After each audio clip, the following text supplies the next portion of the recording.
It's really easy as things get faster and technology accelerates us to get lost, to get confused, not feel like your wellness, your mental health is in such a good place. And we know that part of the mental health crisis is exacerbated by our technologies. There are many things out there that might be suggesting what you can do to help yourself. But what if there was an ancient technology that already had everything you need within it, and that there was someone who was working with the highest levels across the world to help find ways in which that ancient way of teaching us practice and tools could support you in stepping into your mental wellness while still using these new technologies that we so enjoy? Well, that is today's guest. That is Ishan Shivanand. He is a globally acclaimed mental health researcher, best-selling author, and founder of Yoga of Immortals. Raised in Indian monasteries, he comes from a 21-generation yogic lineage, and he embodies as well as studies it. You're going to really feel that in his presence as he speaks beautifully throughout this interview. In that bridge between ancient science and modern neuroscience, his research is bringing profound, important information that comes from double-blinded studies showing 82% improvement in insomnia, anxiety, depression, and improving the overall quality of life for people within 4 to 8 weeks. You are going to not only really enjoy this side of his wisdom of mental health, and we don't dive too much into the technicalities of it, because one of the key things that really comes across in this interview is our conversation about why it's important to surround ourselves with people with a vibration that uplifts us, to stop treating the guru, the lineage where we pass knowledge and information as though someone is a hierarchy above you, but actually that what we're doing is just acknowledging that everyone has a different frequency. And when we come into a harmonic resonance with those who have more experience, more practice than us, they can help us to elevate ourselves, to access something greater that we haven't yet remembered. So enjoy this interview and the beautiful vibration that Ishan shares with us. Allow your heart to listen.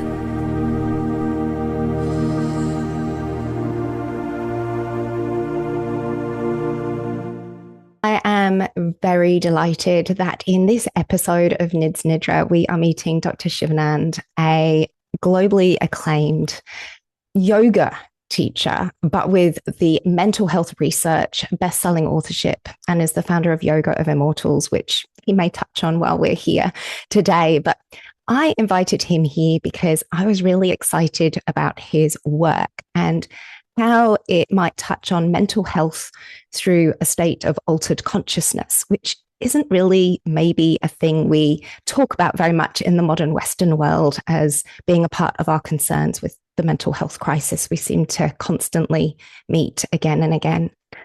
And I know for myself that some of the most healing moments have been through where I've been able to see things in a very different way. And for me, that was through Yoga Nidra, that profound, deep rest and relaxation that helped my mind open up and find myself in altered places without needing to actually take anything, go anywhere, but be able to be resting in a yoga studio or at home listening to a practice.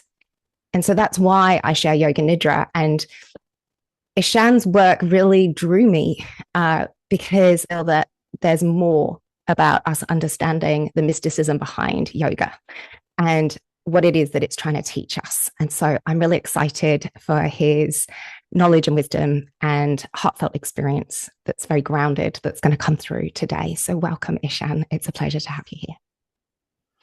Thank you so very much for having me, and my regards to all your listeners. Thank you. I would just love a little bit more for you, what you'd like to share about your background of growing up from such a spiritual lineage with so much depth. What were maybe some of the biggest pieces for you at a personal level of understanding the energy and the mysticism behind the Vedic teachings? What motivated me was Number one would be looking at all the monks, all the acharyas, all the saints that were above me, that were giving me teaching. And I just loved how they lived their life. I loved how they reacted to life's predicaments. I loved how I never saw them complain or be sad. And there was always magic in how they interacted with nature. And it's the role models you give to a child. So around me were role models of great healing and compassion and laughter and innocence. So that motivated me, and I wanted to be like them. I wanted to become them. It's this concept in Sanatan that is called Satsang. And Satsang means being in the company of good men. And this company is supposed to motivate you, alter you. It's like you take iron and then you heat it with carbon and it starts to become steel. It changes when you introduce new elements.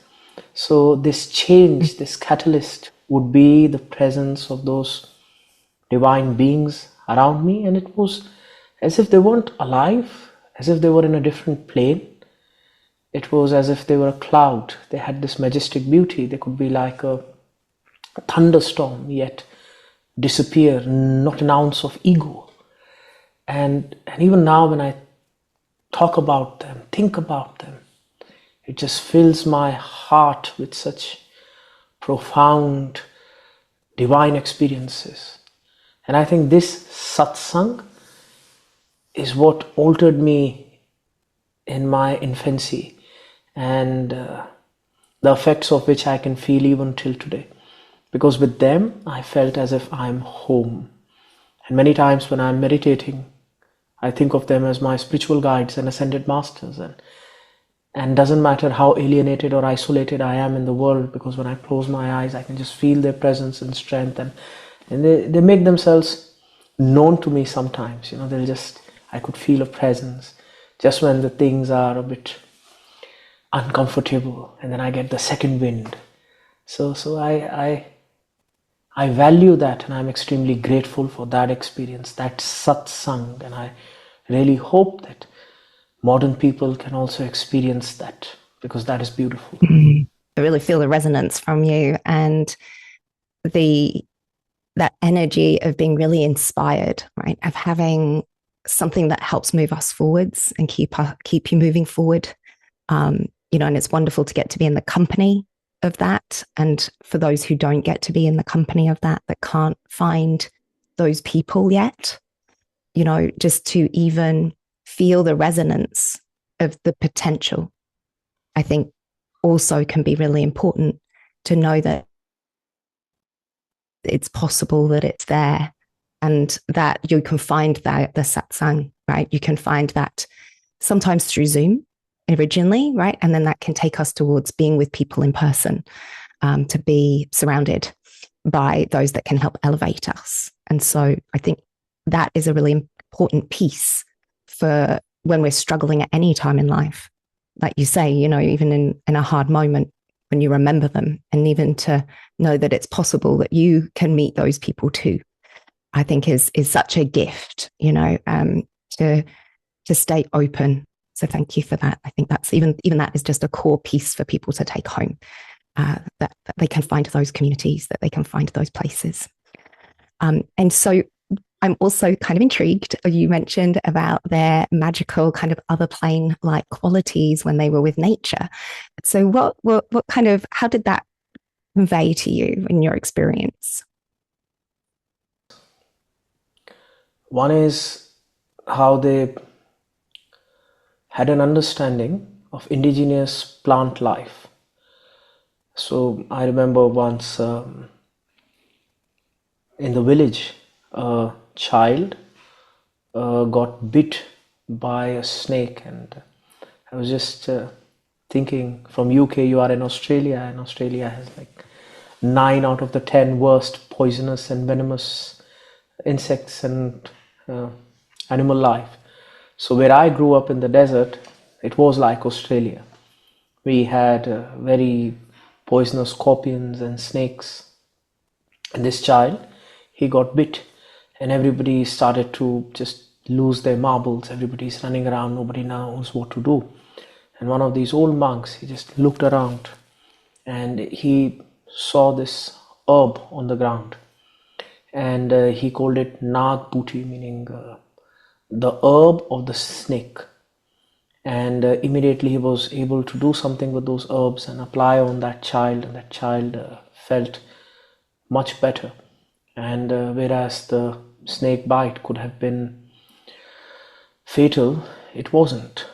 And then I was asking to this gentleman, and he said, wherever nature provides venom or poison, nature also gives antidote. And there is a deep understanding inside these people. They understand these venoms and poisons. Like, even if you look at the spices and herbs, you'll see that most of these spices are a defense mechanism of the plant against bacteria and microorganisms. So it's like a poison, but used correctly in a tropical environment or a desert environment. It was these monks who realized that they can be medicines that can preserve food, preserve health, act as anti-inflammatory things, etc. So there's a deep understanding of plant medicine. And not just plant medicine, but energy medicine. And energy medicine, I have seen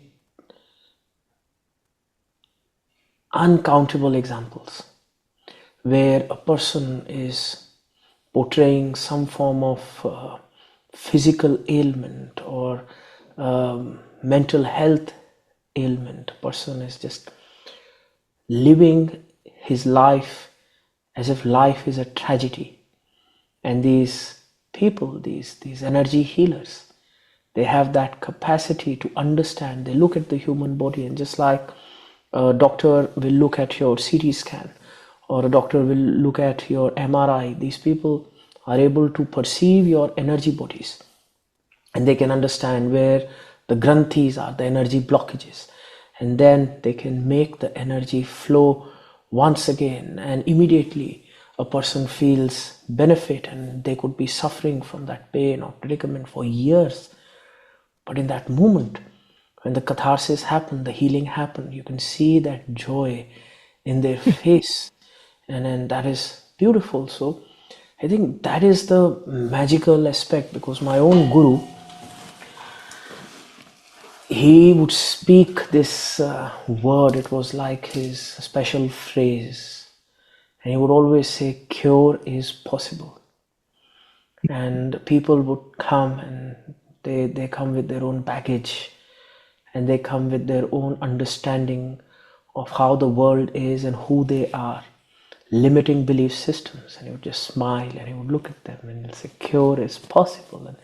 And people would say, oh, what is this? It's broken English, it doesn't make sense. And then he will just look at their energies, and he would start to help them, and they will feel so amazing. They'll start to realize that life is so much more than suffering.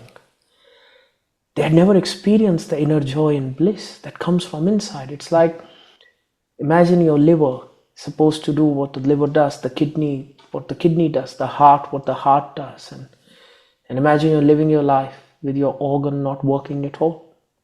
So inside these people, there is just so much potential of power, of divinity, and they've never accessed that because they have been living in their own blockages. And when they come to this ascended being, and then he just helps them feel their whole perception on what life is changes in an instant, and we call that Shakti path, meaning now the flow of energy has happened. So I would call it magical because we do not have that much data, or I think even I don't know how we will measure the Shakti path. There is no energy measurement unit, But that's why I do research in mental health, because a lot of the times we can't measure this beautiful feeling that we get out of meditation, but definitely we can measure mental health and the changes that come. But if you ask me, are the benefits just limited to the deviation in the mental health data? I would say no. We are getting the mental health data because we have the tools to measure that data. If you can give me some more powerful tools with which I can measure the flow of energy, etc., then the impact will be profound. I feel like you're reading my mind on the questions. Thank you. You took me exactly where my mind was going. So thank you. And it was to that point around the tools are not capable of really measuring the energy currently. And obviously, as technology develops, there may be more powerful tools that can help us to measure energy more accurately and to understand the energy more accurately. But I question, and especially because of the tradition you're from, the most powerful tool is not a scientific tool. Is it not what the mind is capable of perceiving? We are looking at spirituality. There are various ways. So 2 days ago, I was in this Stanford Health Conference where we were with a panel of ex-NFL players, and we were trying to understand the mental health of an athlete.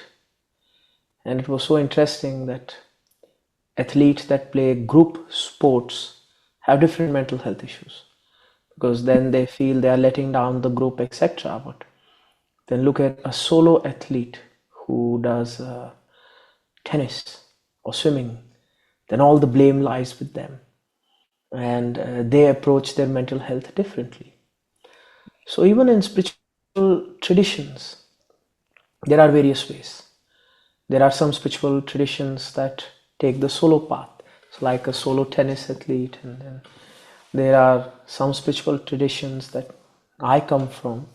It is a parampara, meaning there is actively a guru and there is a community that you are walking with, and they are like your cheerleaders, and they inspire you, they guide you, they give you this direction, and they also give you some goals, some common community goals that the community has had since time immemorial. So definitely when you are on the spiritual path, you understand your own being and you feel your own divinity. But with a guru, it becomes easier, because sometimes your own divinity in a solo path could be ego. Let me tell you a story. This monk meditated 30 years in a cave and he felt he is enlightened.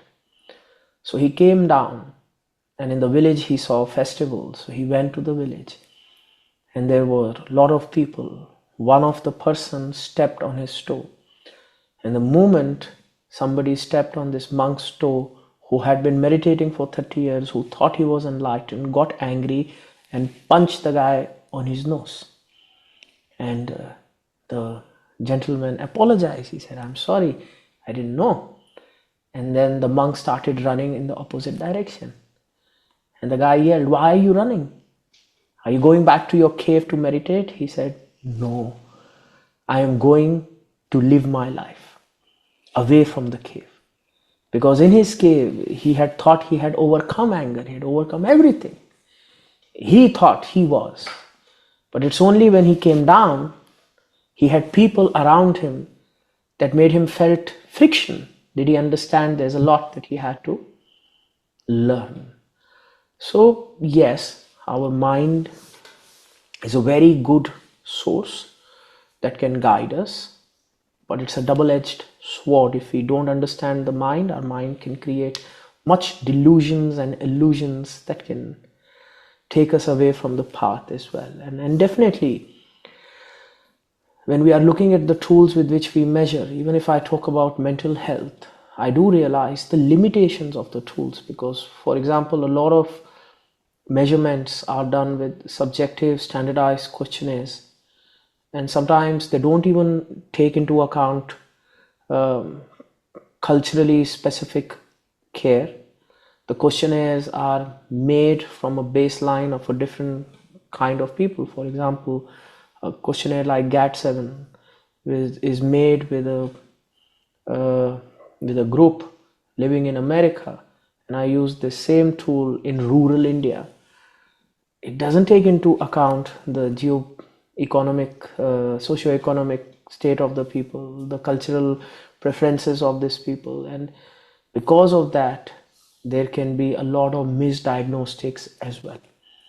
So even when it comes to standardized parameter testing, the tools are not perfect, and we are trying to understand what is the better way. But with yoga and the guru parampara and the traditions, they have spent a lot of time to understand what is needed to be done. And even in the yogic tradition, sometimes these tools are exploited for fortune telling and soothsaying and things like that. Whereas in reality, the tool just existed for the guru to measure how the student is working and then correct and tweak his sadhana practices. So I would go back to what I learned is trust the process from the teacher. Yes. Thank you. There's a couple of things I'd love to reflect back from that. One, I often find myself with my clients, and I know with my own life, you can do lots of self-work in whatever modalities, whatever healing it is that's required, and can feel like you're doing really, really well. And then I always say it's you then go and meet your family, right? And then you see your parents and you see your brothers and sisters, all the old triggers. And I always say that's always the test of how far are you going? How far have you come in that self-work, whether it's spiritual or it's just psychological work? That's our test, right? That's a good barometer normally of how we're evolving with the things that are most likely to trigger us. And so your story really reminds me of that very practical part of how we live. And also that, to me, in my understanding of studying yoga, is that we are very much in a time more of the tantric way of living, of embodying, not going and being on the mountain and being the solo monk, but needing really to be in community because we have so many humans now on the earth. We are all so much closer and more interconnected, and seeing a disconnect in our daily grounded actions, like you were saying, around understanding nature, that where there is a poison, there is a cure, and that nature works like that. We don't understand that anymore because we're not living and working with the ground in the same way. And because of our interconnectedness, because of that kind of mental disconnect that we have, it puts us in a place where we're really needing to learn to connect and to evolve consciously, whether we say spiritually or just through consciousness and understanding of the mind. That in itself is the piece that is evolving at a communal level. We have to do that at a communal level because that is the environmental crisis, that is the taking care of the planet. We're so interrelated and interconnected through our global systems and structures now of how we economically survive. We have to work together. So we can't go be monks in mountains. We have to be elevating our consciousness in community, in the satsang, but we also need our practices, whether they're sometimes on our own and sometimes with community, to evolve that and to keep us steady on that path. I guess that's what I really feel resonates for me with what you're sharing, and the importance of, whether someone finds that in yoga or elsewhere, the importance of finding that community that can hold us to account so that we're not bypassing and jumping over those important steps that we need to take individually as well as collectively. And so I want to jump a little bit to one of the key pieces that I'm interested in around the altered states of consciousness, which you began touching on with having a guru that can see you and make sure that you're not enjoying some of the, I always think of with meditation, some of the more psychic visuals and fun journeys we can go off and have. And I'm a sucker for those journeys, but have trained myself also not to do that, obviously. But those psychic senses that sometimes we love in New Age spirituality are not always given kind of support in the yogic traditions, because they can be abused, they can be misused, they can be misunderstood, and they can become quite egoic for some people. And so my understanding was always that, the guru understands and kind of guides us as to where our skills lie, and that growth, I guess, in terms of our spiritual and also our embodied awakening. And I would love to have your wisdom on the energetics. So when people start to feel the energy in their body, when they start to feel or have these slightly altered experiences, maybe they're beginning to meditate, maybe they're beginning to do some practices. What is the guidance or recommendation of kind of exploring those energetic shifts and understanding them? Need to understand about yoga is, in the traditional sense of yoga is how we live your life, how a person lives his life. So nobody needs to go and sit in the Himalaya. It's an eventual journey. So real yoga a king will be able to do while he's fighting his war. Real yoga a mother will be able to do when she's raising her kids. So yoga is that constant companion with which you live your life of dharma. Dharma means the highest consciousness, highest divinity, highest potential. We live our life with highest potential. And there are many texts that a person can study if they want to learn. Generally in the West today, the standardized text is the Patanjali Yoga Sutras, but it is just one text. There are profound works that have been done. Vigyan Bhairav, Mahanirvana Tantra, Shiv Sutras, and the list can go on. You cannot know yoga if you've not read Gorak. You cannot know yoga if you do not understand the Shaivite philosophies, Kashmir Shaivism. So we are trying to take something that's infinite. We're trying to cookie cutter it, and that can sometimes lead to confusion. Generally, a person, if they are just living their life with yoga, life is fine, life is good, and they live a good life. And the objective is hopefully live a good enough life so that we can go towards enlightenment. But then there are some people who have this natural tendency to go deeper in spirituality. They are much more empathetical. Their one or more senses are much more capable of, like clairvoyance, clairaudience. They may even have clear olfactory senses. They can feel clairsentience. And these people, the yoga traditions say, carry with themselves a lot of past sadhana. So they have lived many lives and they have had these experiences. So their spirituality doesn't go away. So the Bhagavad Gita, it says that doing the yoga and sadhana is never in vain. It carries over to every life and every life and every life.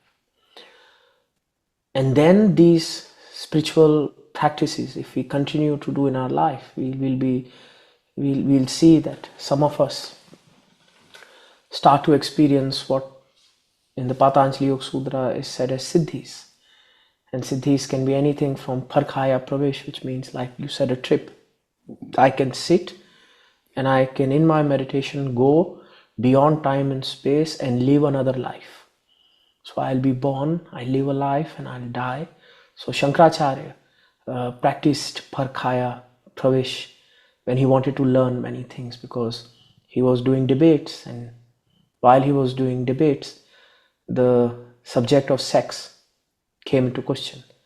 And he was a young monk who who was a virgin monk, so he had no experience of what was being spoken and said. So he said, 1 minute. He went out, he did meditation, he left his body, and he went into some king's body, and he experienced life completely, and then came back and finished the debate, and he was now an expert. So there are many such modalities that a person will master. There are many such siddhis where the mind gets these qualities and traits. And what we have to realize is the end goal. The end goal is always realization. But if we start to look at these siddhis and we just start to get joy out of them, and that becomes our dopamine, and that becomes our release, then it becomes scary, because then we start to get attached more to these processes rather than the end goal. Because now we are using these powers and processes to fulfill very lower needs, like to be appreciated from other people or monetary benefit, etc., etc. And that kills our spiritual progress. And generally the trouble comes is a lot of people access such abilities after years of practice. So generally their consciousness has risen as well, and they are much more mature. Trouble is, if let's say I'm a novice, but I'm having past life capabilities, so I get too much too soon. So it's like a child with the powers of Superman. So then it is these people that start to showboat, and then it gets detrimental for them, and then many times they even lose their ability, but now they are addicted to everything that comes with the ability, so they will act, and it just becomes very sad to look at them. And that's why it's very much beneficial that we are practicing with someone who understands. For example, when I was young, my third eye opened up, and I was 9-10 years old, and I would see things, and then I got very excited, and I went to my guru, and I'm like, I can see things. And he looked at me, not even an ounce of excitement. He took his stick and whack. So what, you can see things? Even I can see things. Go, do your stuff. And I said, really? Oh, okay, maybe it's not a big deal. So it helps, yes. Thank you. And I feel like that touched on a few important pieces. There's it can be scary to experience those altered states when you're new to a practice. Some people like it because of that sense of bypassing, of escapism. Maybe there's someone who's had a lot of disassociation patterns in their life for whatever reason. And so some people can enjoy the altered state, and other people, I'm thinking of quite a common example is just even feeling dizzy, as though they're going to kind of go into an altered state, and that's scary. And so there's that space of support for someone who's experiencing something that maybe they're not quite ready for, and what to do with that, and how to walk through that safely. Grounded, I think, was the other piece I feel from you, is like being really grounded in yoga as a way of living, not as in escapism of skills. I go to New York, and then somebody tells me, don't go to these alleys, you'll get mugged. I don't know New York. I don't understand New York. So I go to someone who tells me how to navigate New York. When we are talking about altered states of consciousness, one is we are just going inside our own subconscious, and it's fine, the altered state, this, that. But Another thing could be having access to different realms, having access to this universe and this cosmos, which is vast, and this cosmos has so many beings, it has so many energies, it has positivity, it has negativity, it has things that I don't understand. And what if I get thrown out into this world? A child who's born with parents is protected. An orphan is not protected, and a lot of things can happen to him. In the same way, we are taught in the yogic principles that there are three energies. So it's like the Guru, which is the bridge, and the Shiva and the Shakti. So the divine mother and father. So if you have these three energies that you connect to, and then you go out, then you are having these experiences, then you're protected, then you are not an orphan. But let's say you don't have that Shiva and Shakti connection, you don't have that Guru connection, then you are exposing yourself, and then it's like, just tourist being dumb. And there are a lot of tourists who do dumb touristy things, and then like a New Yorker will talk and say, why did you go to that alley? Of course you will get mugged. So the same as a yogi will say, why you did that? Who will do that? So these three things are very important for someone who starts to experience this, or someone who wants to experience this. Do it in the right manner. Yes.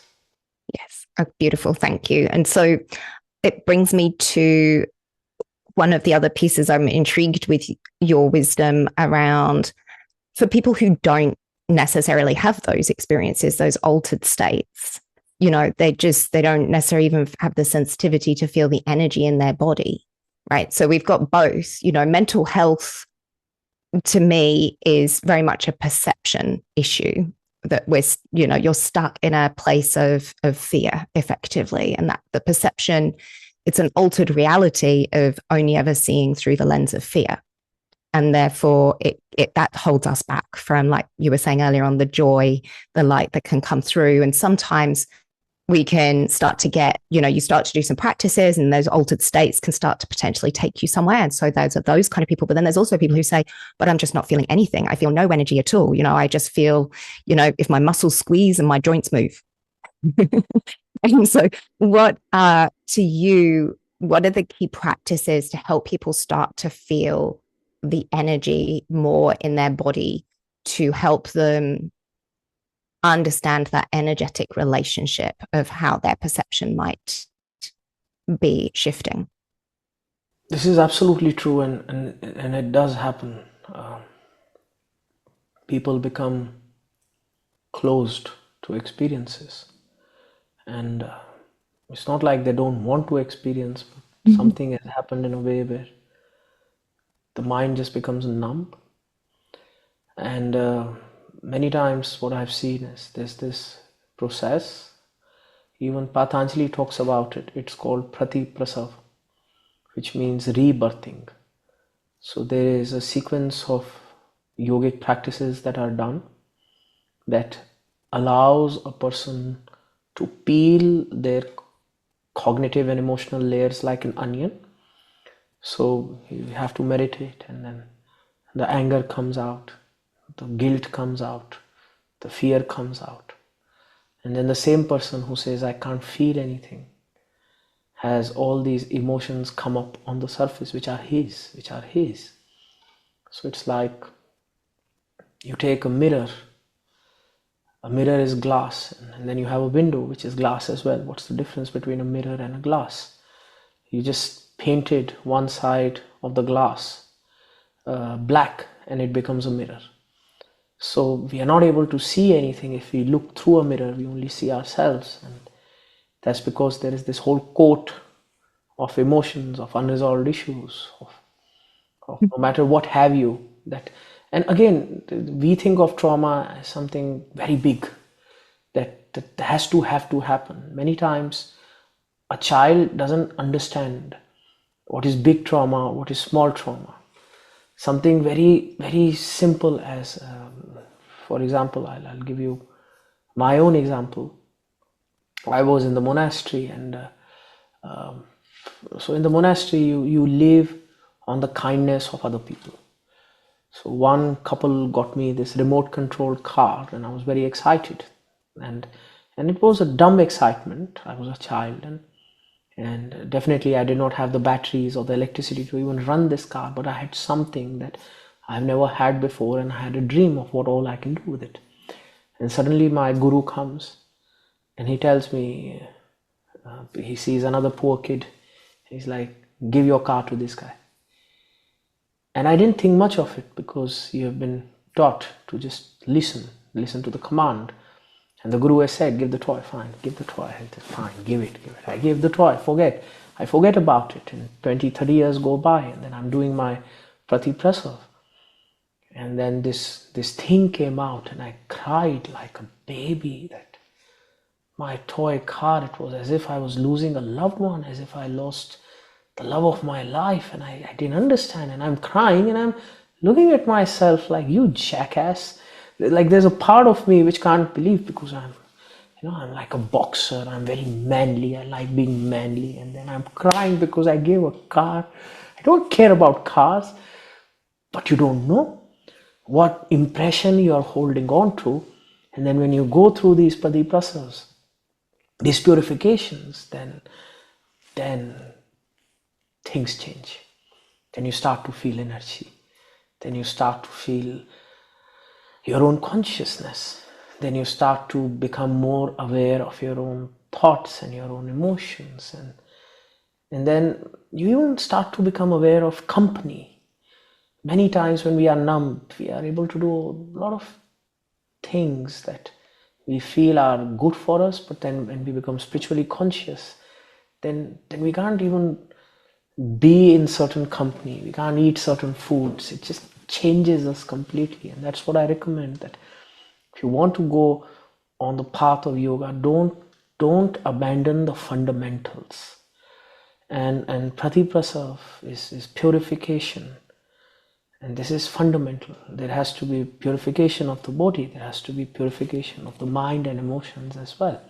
And if we do that in that right manner, then we will feel energy. But again, this is a process of elimination. If somebody is not feeling it, I don't know why they are not feeling it. So I'll make them generally do pratiprasa. Okay, now are you feeling? Then maybe it's their diet. Now are they feeling? Or maybe they need to go through a dopamine detox.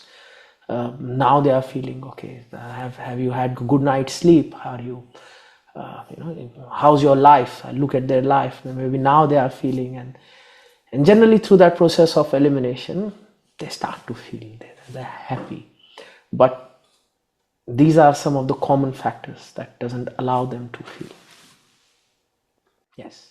And that really reminds me of that lifting of the veils, right? It's the veils that create that illusion that you're in this fearful state, but you don't necessarily even know what they are, because you can't see, what is making the mirror black. But it's subtle, thin layers that are kind of fine mesh that are almost see-through, that you wouldn't, that there's just a slight coloring, but there's so many of them, and it just takes time. And not everyone can be approached with the same thing. It's not the same practice necessarily, like you say. Sometimes it's eating in a certain way, changing your diet, changing the time of day to a certain practice. There's nuances that can help that shift happen. And in that, we come more into our body and feel safe in the body, because it's got less of these things that are making it feel unsafe, right? And then those other things can start to lift up within us the joy, that love, and the peacefulness can start to rise as those things shift. And so I'm mindful of your time, and there are so many more things I would love to talk to you about. But I did want to just give you some time also to talk about Yoga of Immortals, and maybe a little bit more about kind of the energetics behind Yoga of Immortals, if you want to, or just what you'd like to share about it. Because that's the book that's coming out, as well as that's your work. My objective was maximum people benefit. And I realized, and you realize slowly, it's like you're a fish in the water, and then the water starts to muddy, and eventually the water is so muddy that you can't see anything.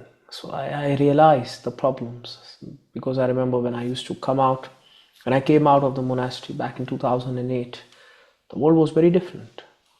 I would go to various parts of the world. I'd go to Malaysia, Hong Kong, Australia, New Zealand, America, Europe, London, Africa. And generally, I didn't know any place. So I would look at other people, how they behave, how they drive, what they eat.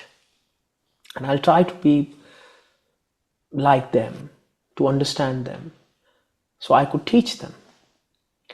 And every place had this unique flavor, unique identity. And in my head, I could compartmentalize, okay, this is Malaysia, this is Hong Kong, this is Kenya, this is London.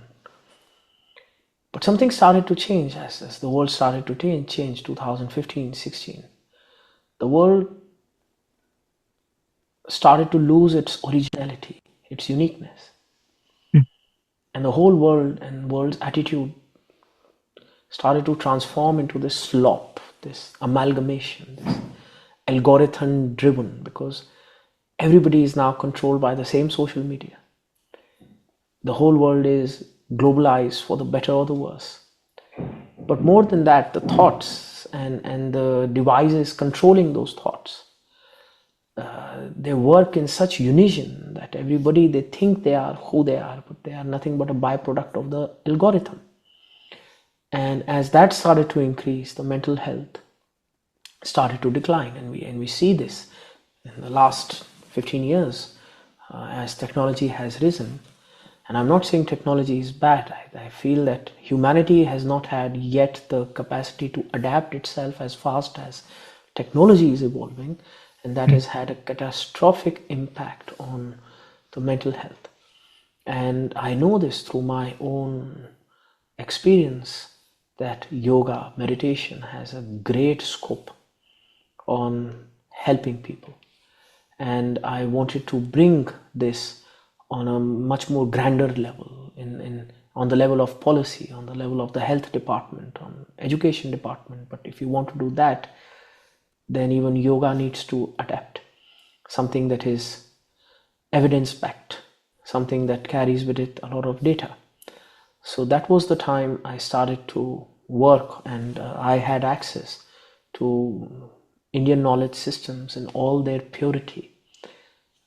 So I could delve deep into my own training and then make protocols that I knew could help, and then make those protocols go through rigorous scientific testing. And that is how we got the data. We could write the research paper on the efficacy of Yoga of Immortals. And again, my objective is, we take the IKSs, the Indian knowledge systems, we make them evidence-backed, and then we use these evidence-backed modalities to make integrative healthcare approaches in a person's life, so that yes, medical science can provide the acute care, but what about the longer rehabilitation, and also the huge dollar cost associated with preventable mental health disorders, lifestyle disorders, anxiety, insomnia, burnout? They're not just keywords. Behind them, millions of dollars are spent. And if we have modalities that are low cost to no cost, and they can easily be applied and implemented into people's life, where we can prevent that unnecessary expenditure, then we are also helping the world economies. So that is Yoga of Immortals. That is my work, research and then implementation. And I would also like to talk about my book, The Practice of Immortality. It's this book right here. And in this book, it was just supposed to be story and philosophy, but then I realized that what would be the take-home value. So after each chapter, we have taken these meditation modalities that I learned from the monastery, that we utilize in our research work, and I put them after each chapter, so that any person who's reading the book can start to bring the practice of Yoga of Immortals in their life. And I've developed and structured the practices in such a way, if this is the last book on meditation that you'll ever read, then this book should have enough guidance with which you can walk on the path of yoga and experience the beauty of yoga nidra as well. So I would really recommend this book to any seeker who likes to go on an experiential journey. Yes. Yes. Okay. I will be buying it myself. And I'm also make sure that the link to the book as well as Ishan's other work will be below in the episode notes and everything, so that people can get there as quickly as possible as well, because it's really important that we have these simple techniques. You may not know, I used to be a lawyer and I worked at MySpace before Facebook was a thing. And so having come from that history of social media and seen what's happened with my change of life, but in particular with the concerns we had when I was a lawyer, mental health was one of our biggest concerns. And I'm very sad to see that we haven't, as a species, evolved our consciousness to move with the technology and benefit with the technology, rather than have the technology be affecting us in the way it is. And it's a step of empowerment to have the tools in Ishan's book to be able to stay in your own energy and not get sucked into checks of the different platforms that are available and what technology can kind of suck us into. And so, these are important tools, and I really am grateful for the research and the work that you've done to validate the practices so that they really have that efficacy for people, so they know that it's really going to help them, because it's really important to give someone the confidence to get going and to stick with it as well. Those pieces I think are really important to help with motivation when someone's struggling, to know that the practices have that research backed. So thank you. And I just wanted to ask if there's anything final you'd like to share. I wanted, actually, I'm going to be cheeky and say, I would like you to share what's your favorite thing to do that makes you smile. I like music. So easily something that can make me smile is a good song, a good poetry, and a good tune. And it's something so easy to carry. It has no weight, and it adds flavor. And most of the time I'm traveling alone, I'm on my own. So if I have a good tune as my friend, it just makes my life easier. And then as a yogi, I learn how to take this tune and connect my breath with it. So it becomes a play, a meditation exercise. And then I just connect my awareness with this tune. So then if I'm singing Om Rom Jum Sa, Om Rom Jum Sa, then it's a mantra, it's a breath, it's awareness. So from outside you look, I'll be just having a small smile on my face and just waiting for my flight, but inside there's so much happening, and it's fun. I like playing with all the buttons inside my mind and just going on it. And that brings me joy. Yes. Thank you, Ishan. That's absolutely beautiful. And it's such a great reminder to people that meditation isn't about the empty mind. Like, you can still have joy and pleasure in the inner activities. And that's a key piece with mental health as well, right? Is like, what's going on inside, if it's not working for you, like, get something that works for you. And that could be as simple as a song and feeling the vibration of the song within you. So thank you for that wonderful reminder. It's been an absolute pleasure, Ishan. I'm so grateful for your time and for your wonderful presence. And best of luck with the rest of your travels and the research that you're doing, and seeing your book with great success. Success for all of us, not just the book itself. So thank you. Thank you so very much for having me and listening to me and asking these wonderful questions, and my love and regards and blessings to all the listeners.